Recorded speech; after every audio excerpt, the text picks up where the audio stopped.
eta utxien gotxea gara, eta garrera kutxiko izugu nola egin orezko tarta. Guk orezko tarta bokartu dugu zeren, idei asko gustatzen zaigorea, eta maiak proposatu zigun egiten orezko tarta hau.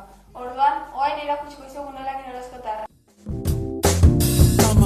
Hot air balloon that could go to space with the air like I don't care, baby, by the way.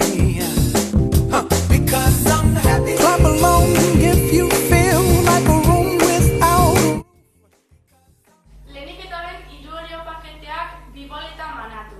Bol batean krema txuria duten erdia eta beste bol batean If you know what happiness is to you, because I'm happy. Clap along if you feel like that's what you want to do. Banatu eta gero krema txuriarekin hasiko gara. Give me all you got and don't hold it back. Well, I should probably warn you, I'll be just fine. No offense to you, don't waste your time. 'Cause I'm happy. Clap along if you feel like a room without a roof. Because I'm happy. Clap along if you feel like happiness is the truth. Because I'm happy. Clap along if you know what happiness is. Eta 300 gramo gazta Philadelphia botako dugu.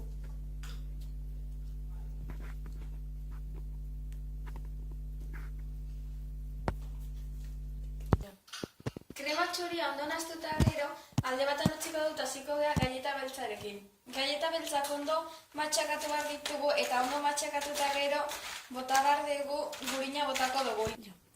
Galleta beltzak ondo txikituta gero, 60 gramo gurinak pixkat urtu behar dugu eta jarriko dugu 3 urtzen eta urtuta gero botako dugu galletetara. krema nasketa galletaren gainean botako dugu. Nasketa bota dugunean berriz ondo nastuko dugu. Krema txuria bota ondoren ondo nastuko dugu iskin guztiak betetzeko. Eta horrela moldearen goraino iritsi arte bete arte erenga. Behin gauza guztia daudena mola gainean eta txokolata gaina bota dugunean frigorifikoan sartuko dugu gau oso bat. Gau oso bat oskailan dugu eta gero atera behar dugu otsoa moldetik atera behar dugu. Labeko paperetik kendu eta indarragin hola ateratzeko.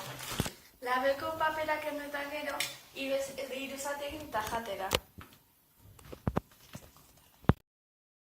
Bueno, hau izan da guzti, espero dugu bideoa zoratik hasi izatea eta goxioa egotea tarta.